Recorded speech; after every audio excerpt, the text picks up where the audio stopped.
Hello everyone, this is Deej, PDH Pal Deej, doing another deck tech for you. We have Sunder Shaman here.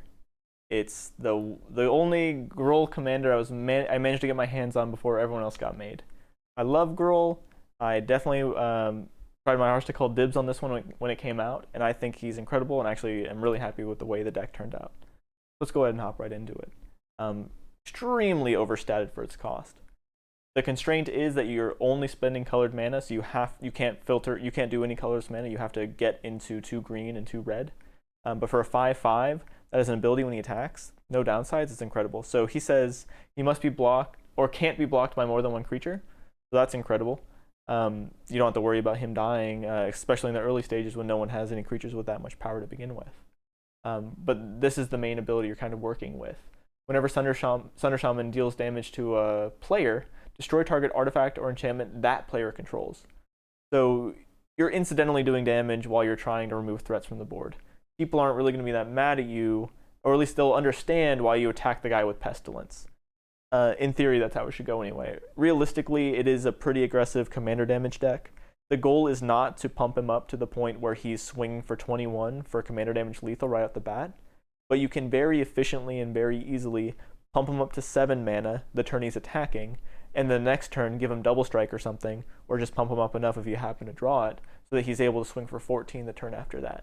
So it is not uncommon to kill people with 2 swings with this commander. And yeah, if you get him to 7, it's just 3 swings, which is extremely, extremely fast paced to begin with. So let's just go ahead and hop right into it. So we're gonna go ahead and start with the cards that soup him up, and it's kind of a loose category, so we're gonna have an oblong list of cards here. So we have Rancor and Rattle Shaman. These are cards that pretty efficiently, or at least consistently, repeatedly every turn, give my commander +2/+0. So that puts him into that 7 power range, so that he's able to do that 3-turn clock. They're there to be consistent. We have Bestial Fury, very, very, very good. It's nice. It costs 3 mana and it replaces itself. You draw a card after you play it. At the beginning of the upkeep, the turn after you play him. But yeah, it just says if he's blocked, he gets +4/+0. So this is really doubling down on the removal. So you're getting to draw a card, and then ideally he won't be blocked. So you'll just go ahead and remove something as well. So draw and removal, and yeah, if they block, then he's getting big and he's getting trample. So it's a win-win for you.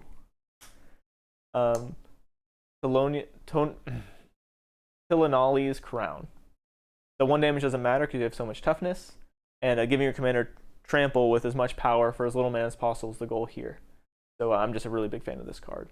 In very, very niche scenarios, you can enchant an opponent's creature and ping it for 1 damage. That will probably never happen.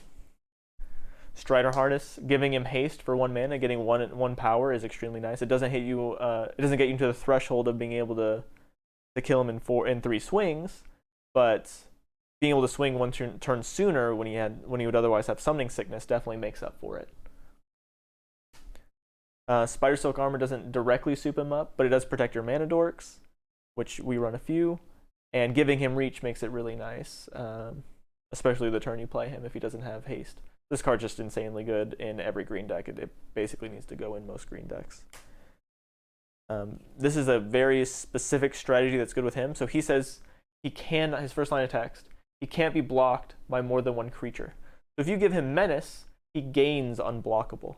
There's actually 2 cards that are exactly the same as Giant Spectacle. And I decided to cut one because I hated drawing both, and it actually happened to me, I think, more than once. And the unblockable part isn't actually that big of a deal. He's scary enough that if they block with 1 creature, they're chumping anyway. And if you can give him trample, it's virtually the same thing. He's not necessarily going to die. The fact that I have 2 effects that give him Menace is good enough for me. And yeah, Goblin War Drums is my second effect that just says all creatures I control gain Menace. So these are incredibly powerful in my commander because he gains unblockable. Gravitic Punch, it actually doesn't really fit the theme of my deck that much. It's nice because I'm souping up my commander and I'm able to twice in 1 turn, if I have the mana, just pop you in the face for 7 or 8 twice, because you can jumpstart it from your grave.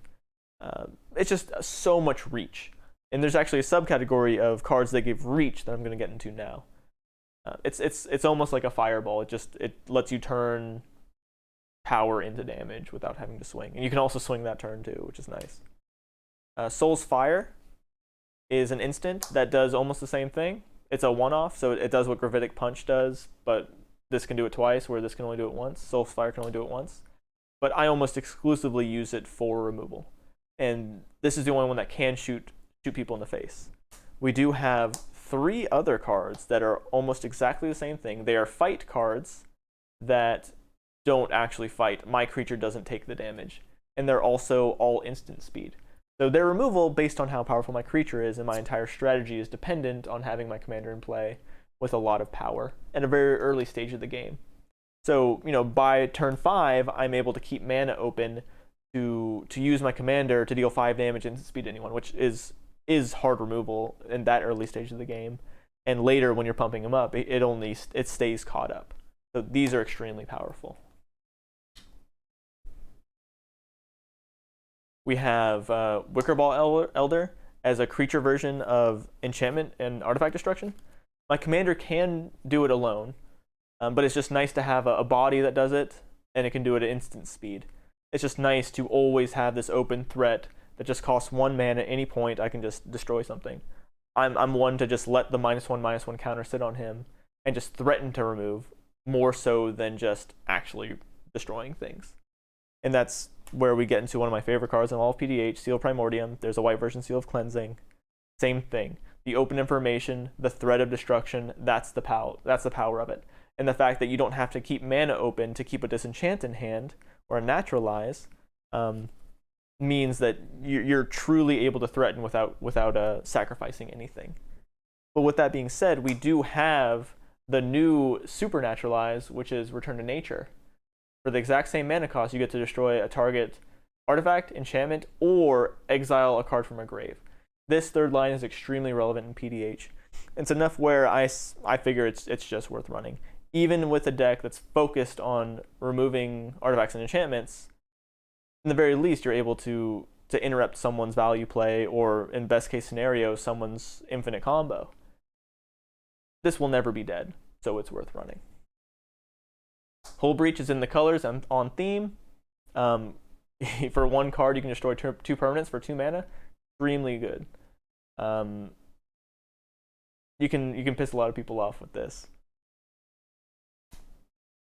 Oh, I actually missed one of the instant speed fights. So here's one of the better ones. Again, it doesn't actually fight. It just deals the damage to a creature an opponent controls. Provoke is one of my favorite cards in PDH, just because cycling, I think, is kind of weak. It doesn't actually matter that to use the ability cycling, it doesn't actually matter that the card can't be countered. No one's going to counter something like that anyway. But yes, you get the same value. You pay 2 mana to draw a card. In this case, depending on how attacks go, you can hold this in hand. You're ready to cycle it whenever you want. Whenever you're going to cycle anyway, you're just going to keep 2 mana, and then you're going to bluff. And by the time your turn's about to start, you just go ahead and cycle, end a turn. With Provoke, if anyone attacks anyone other than you during their combats in between these turns, you just untap something, force it to block. Either the attacking creature or the blocking creature is going to die, depending on what you choose.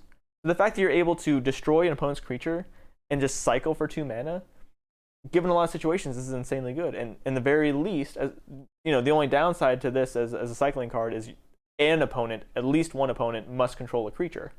Other than that, it's just a cycler, so it doesn't cost any cards. I love it. Ancient Grudge, it fits in the same category as Hull Breach, where Hull Breach is sorcery speed, and it has to hit. If you want to hit 2, you have to hit an artifact and an enchantment. But with Ancient Grudge, you're spending 1 more mana because you have to flash it back. But you can destroy 2 artifacts, and artifacts only. And it's really great because, yeah, you can just destroy 1 and then hold it in your graveyard and just wait until 1 pops up later in the game. Everyone knows how good of a card Ancient Grudge is. So that's it in the category of single target removal. We have this little side category. Let's just go ahead and slip this in. We have some Recursion, Evolution Charm, and Pulsar Marasa.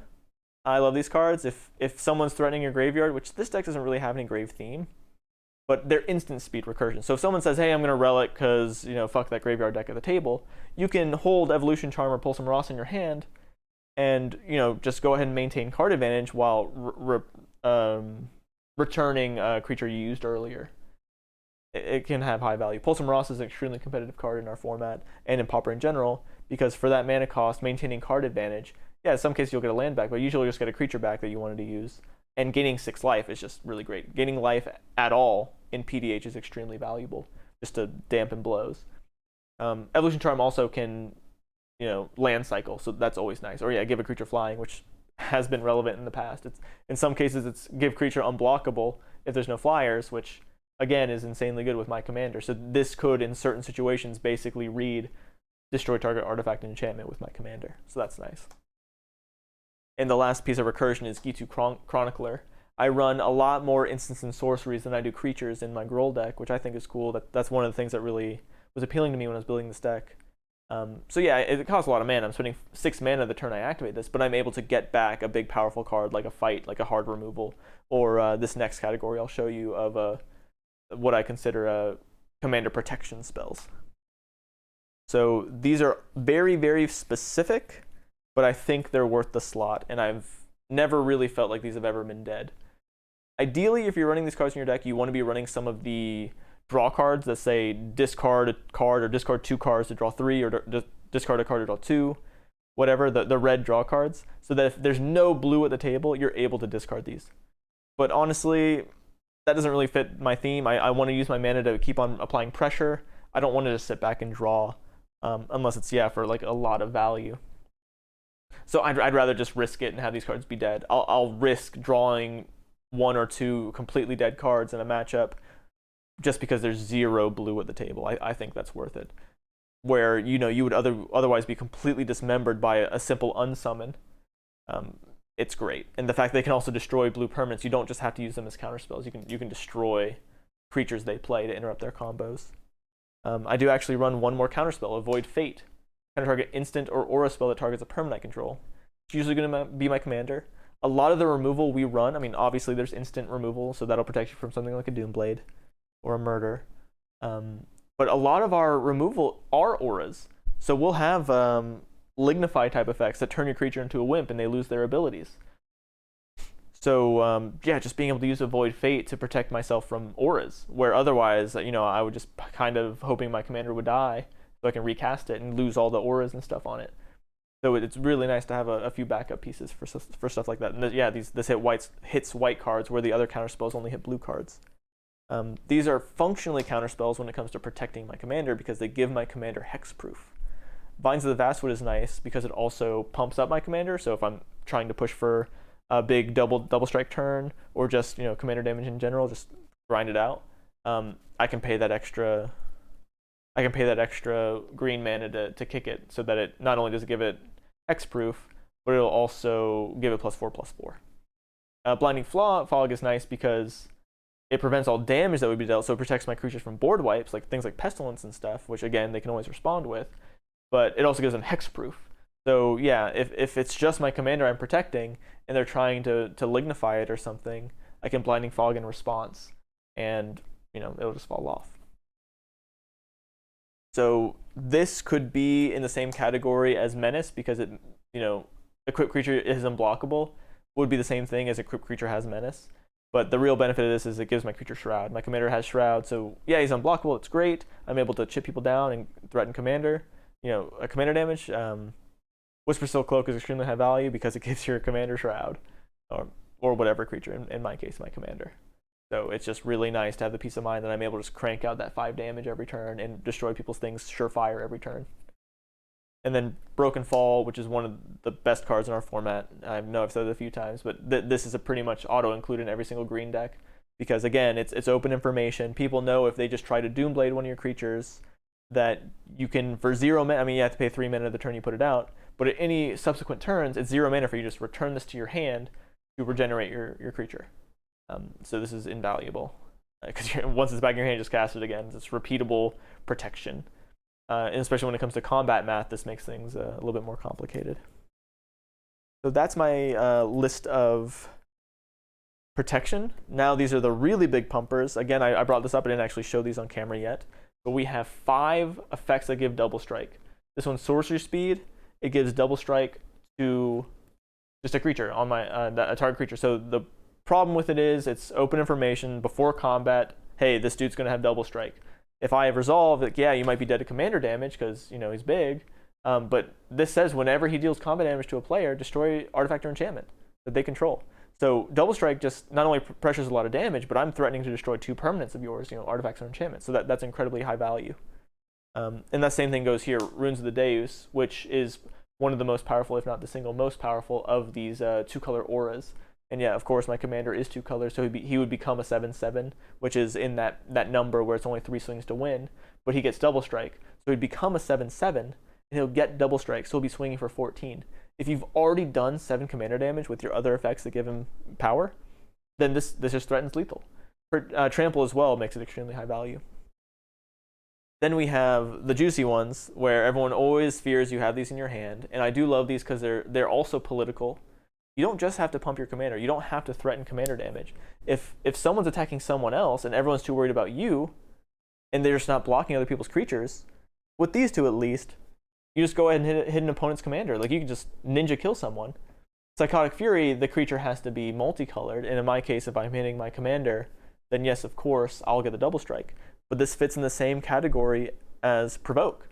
2 mana, as long as there's a creature, I draw a card. Yeah, for this, it has to be a multicolored creature, but my goal is to have my commander out at all times. So in the very worst case scenario, I'm just drawing a card, so I'm just getting a refund back. That's not really the value. The value is the double strike, but still. So 5 double strike effects with a commander this aggressive, it's very consistent. You will draw a double strike effect most games, if not every game. So we have a few little stacks left here. Let's just go ahead and tackle some of these creatures. So I have this little package. I run this in a lot of decks. So Wirewood Herald and Fierce Empath.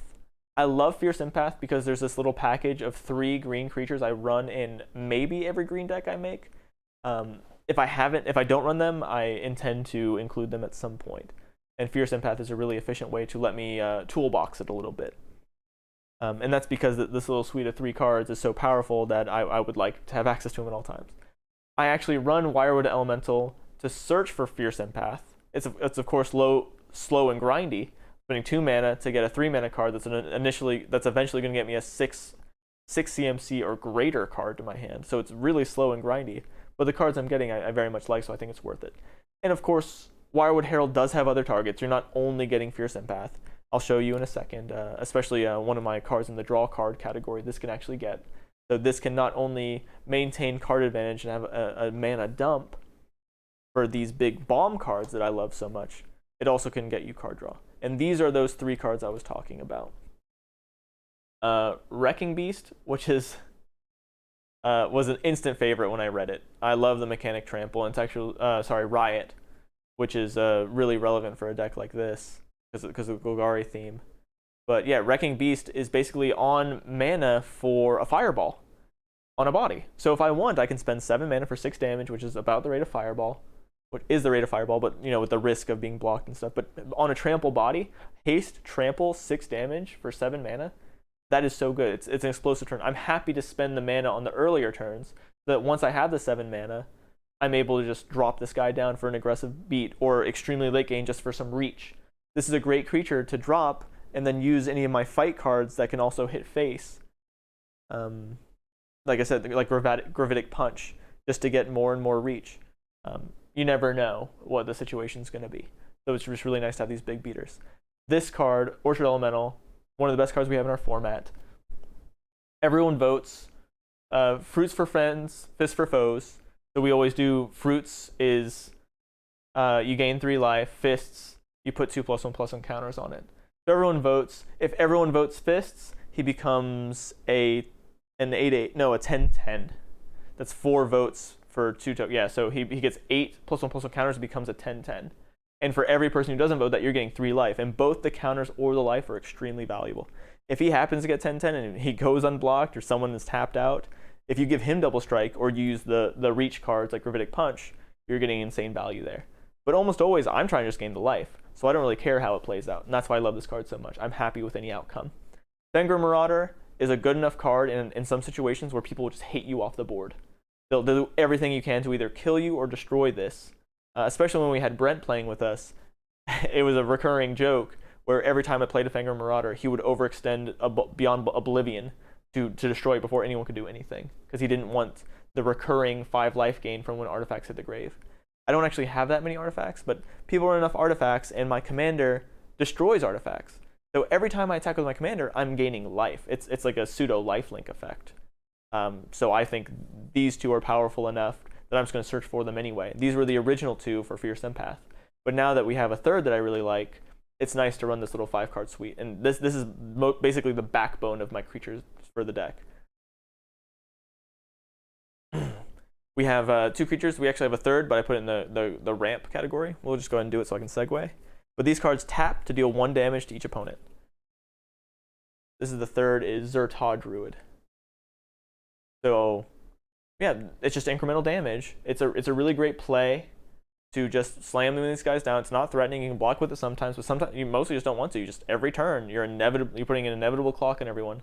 If people are using every drop of removal to kill your commander every turn, then I mean you're able to block. You know, maybe even you're disarmed to the point where people aren't threatening you, or maybe they use you as a dependable source of damage because every turn you're going to attack to deal damage. So it's great. Thermo Alchemist, for every instant or sorcery spell you cast on your turn, you're able to untap them again. So it adds +1 damage to every spell you cast. Goblin Lobber Crew, a little bit worse. My original version had Goblin Matron as part of my little tutor package to search for some goblins. But now there's the only goblin left. But I still feel like it fits well in this deck, especially with cards like Snake Umbro that I'll get to in a second. And then Zertaw Druid, which is also a mana accelerant. Because yeah, you're trying to get Sunder Shaman out as quickly as possible. The goal is to cast at least 1 ramp card on turn 2, 1, 2, or 3. Well, ideally 1 or 2, so you can cast him on turn 3. So Zertaw helps you meet that goal. So these are just incremental damage cards. That's it for the creatures for the sake of creatures. Now we have some mana accelerants, which a few of them are creatures. We have Mana Dorks, Elvish Mystic, Ventora Elves, and Lanor Elves are all functional reprints of each other. 1/1s for 1, tap for mana. Arbor Elf, same thing, but on top's a forest. In this deck, there's no fancy little synergies like my Nyx Weaver deck, which you guys can also check out here on the PDH Pals channel. But yeah, here it just untaps a forest. These are basically all the exact same card in this deck. So those are the Mana Dorks I run. There are more, but these are just the few that I chose to run in this deck. For the 2 mana, we have Rampant Growth and the creature version of Rampant Growth, Sakura Tribelder. Again, the point is, turn 1 or 2, you just want to put some mana acceleration so you can cast Sunder Shaman on curve. It's not too often you're going to actually consistently hit Sunder Shaman on turn 3. That's not what matters here. It's supposed to be more of a control deck than an aggressive down to the floor, I'm going to burn one person and then die on the backswing. That's not the point here. The point here is to grind people out with the threat of blowing them out. We have the juicy 3 CMC sorceries that are functional reprints, Cultivate and Kadamas. Love these cards, +1 card advantage, and it helps you not miss your land drops. If you're ever having flaky hands with Sunder Shaman, these will instantly fix it. Probably the best ramp cards ever made. We have all the Gruul. I might be missing one, but these 3 Gruul Locket, Gruul Cluestone, these double as draw cards, so that's extremely useful. There's not much draw in these colors, so it's nice to use my mana acceleration if I happen to draw a lot to filter it back into card draw. At a reduced rate, but it's still nice. So I'll get enough mana to cast the cards I want, and then once I'm out of cards, I'm able to just recycle them into cards. And these color fix, and that's what you're looking for. You don't want to run anything that generates colorless mana. So we have Commander Sphere and Firewild Border Post. I love Border Posts because they're in the same category as bounce lands. You can just have fewer lands in your opening hand. You can keep a hand with more gas, and you're able to efficiently not miss your land drops. And that's the real value. Commander Sphere is extremely top tier. I would run things like Pristine or a Raska Relic, but I don't because they do not generate colored mana. It's good for the late game plan, but I do want to be able to maintain the possibility of casting my commander. I want these mana accelerants to help me cast them the first time, because that's really what matters. And that's it for the mana acceleration. Now we have a category which is card draw. I already flashed Snake Umber before. For the creatures that do incremental damage, that ping everyone for 1 damage, if you enchant Zertaw Druid, Lobber Crew, or Thermo Alchemist with a Snake Umbra, Snake Umbra says whenever the creature deals damage, you draw a card. So it's nice because it protects the card. It's really nice to put Snake Umbra on my commander to just draw cards every turn. When I put on these, it's non-interactive, and I'm able to draw 3 cards off of every cast. If I happen to get this little combo, it's really, really nice repeatable card draw, especially if I do it on Thermo, where I'm able to cast instants and sorceries to draw more cards. Fred would know he has a lot of explosive plays with this combo in his decks. So where? Here in the card draw category. I love these 2 cards. I put these in basically every red deck I make because they're functionally they're cantrips in red, which is nice. And the downside is, yeah, there must be a creature in play, but there's just 1 mana draw card, and it also gives a creature haste. So 2 cards functionally reprint. Turning the card red is nice. It has its implications. You can enable someone else's Doomblade if they communicate they have one. Really weird situations like that. But almost always, you're just going to cast on your commander, pay 1 more mana. You're going to cycle the card, and now your commander can swing out and start smashing face or removing artifacts and enchantments when he deals damage. So love these. And yeah, sometimes you'll have an opponent cast like an Ulamog's Crusher or something. You'll be like, hey, I'll give that haste if you don't attack me. Situations like that, these cards are really nice and political. So of elves I said I could search for, obviously I can search for any of my mana dorks, like Elvish Mystic and any of the 4 functional reprints with my Wirewood Herald. Here, I'll show you the Wirewood Herald. But yeah, other than the Fierce Empath, Wirewood Herald can search for an elf. So I can search for Fierce Empath for my big beaters. That's the main plan. But if I'm just trying to draw cards, then searching for Entourage of Trest is incredible. Yeah, he's just a creature that ETB gets Monarch, and Monarch is extremely valuable in our format. So this is very, very good. Of course, it's slow and grindy, but if you need cards in these colors, it's nice to be able to tutor for a card draw. Same thing goes with our other Monarch card. This one is untutorable, but yeah, it's just an ETB Monarch. It's the worst one because it's red, but it's still Monarch is Monarch. So it's just nice I'll spend any amount of mana to get some consistent card draw. And I'm able to get the Monarch back very, very easily. So it's not really a problem if people take it back from me. And then the last one is Sentinel Woodreaders. Huge fan of this card.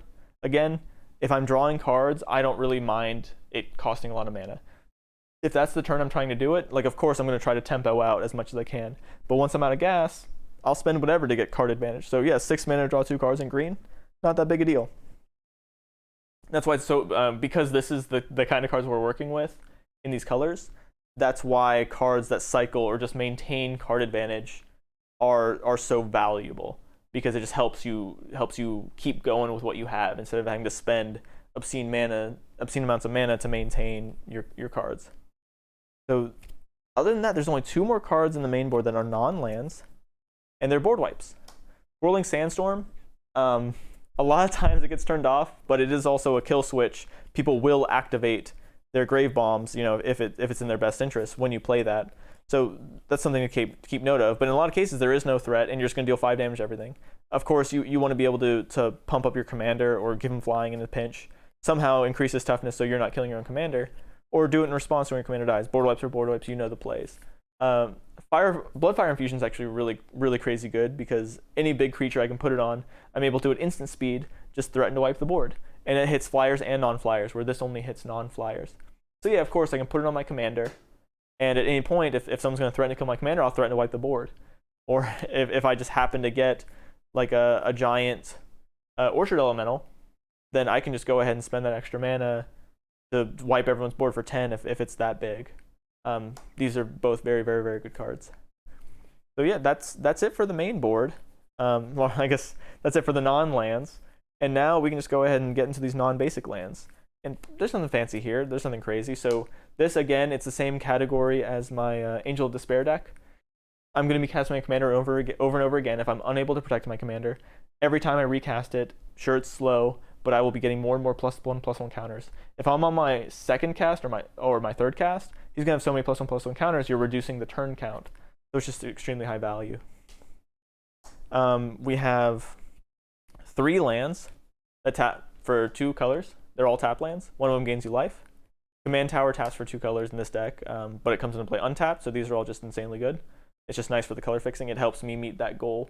And a really nice benefit of these tap lands is it's color fixing, and it helps justify running the mana dorks, because Elvish Mystic or any of the mana dorks, they cost 1 mana and they turn green into more green. These are really good plays before or after that, just to help me stay on curve, so I can use my 2 mana to ramp if I have a 2 mana accelerant, stuff like that. So it's nice for the color fixing. We have a bounce land. I've said this before, I love these. If you have a light land hand, it helps you keep a hand with more gas because you won't miss land drops with the bounce. This is really nice. I don't think there might be a shaman or two, but for the most part, you're just going to scry when you cast your commander with this. It's just another dual land that gives you an ATB tap dual land. And then we have an almost perfect split of forests and mountains. There might be a little bit of a difference. I didn't actually count, but we're looking at 35 lands total, and that's Sunder Shaman. Pretty happy with the way it turned out. He's so good, you could probably build him anyway. It'd be really great. Going wide with creatures would have been good, but I wanted to build this way where I focused on taking it slow and just pissing people off. That's Sunder Shaman. Again, thanks guys. Talk to you later.